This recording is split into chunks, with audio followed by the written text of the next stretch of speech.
Welcome to remix king channel. కొందరు మంచి రంగు ఉన్న కొన్ని భాగాల్లో మాత్రం చర్మం నల్లబడుతుంటుంది. ముఖ్యంగా ఎండవేడి తాకే ప్రాంతాల్లో ఇది స్పష్టంగా కనిపిస్తుంది. ఎండలోకి వెళ్తే చాలు చర్మంపై మంట పుడుతుంది. ఎండ తాకిన ప్రాంతం నల్లబడుతుంది. కొంతమందికి చర్మంపై మచ్చలు కూడా వస్తుంటాయి. వీటిని పిగ్మెంటేషన్ సమస్యలుగా చెబుతుంటారు. హార్మోన్ల అసమతుల్యత, థైరాయిడ్ సంబంధిత సమస్యలు, దీర్ఘకాలంగా వాడుతున్న కొన్ని రకాల మందుల కారణంగా చర్మం నల్లబడే ప్రమాదం ఉంది.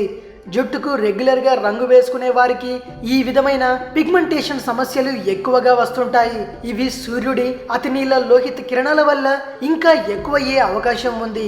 ఈ సమస్యలు వచ్చిన తర్వాత తగు చర్యలు తీసుకోవడం కంటే కూడా ముందు జాగ్రత్త చర్యలు తీసుకోవడమే మేలు. ఆరంభ దశలోనే ఈ సమస్యలను గుర్తిస్తే పరిష్కారం సులభం.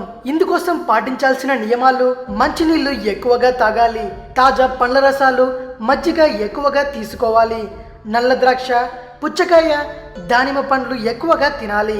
బయటకు వెళ్ళడానికి 30 నిమిషాల ముందే సన్ క్రీమ్ లోషన్ ముఖానికి రాసుకోవాలి.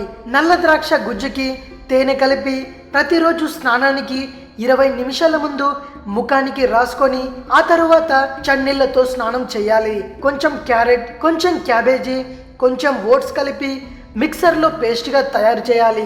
దానిలో సగం చెంచా పాలమీగడ, సగం చెంచా తేనె, 3 చెంచాల నిమ్మరసం కలిపి ముఖానికి రాసుకోవాలి. 20 నిమిషాల తర్వాత కొంచెం గోరువెచ్చని నీటితో ముఖాన్ని కడుక్కోవాలి. ఇలా క్రమం తప్పకుండా చేస్తే మంచి ఫలితం ఉంటుంది.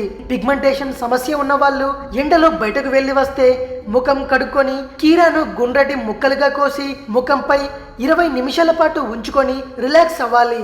దీనివల్ల మంచి ఫలితాలు కనిపిస్తాయి. ప్రతిరోజు వంటలో వెల్లుల్లి ఉండేలా చూసుకోవాలి.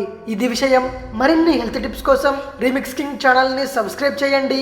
మరో వీడియోతో మీ ముందుకు వస్తాను. అంతవరకు సెలవు.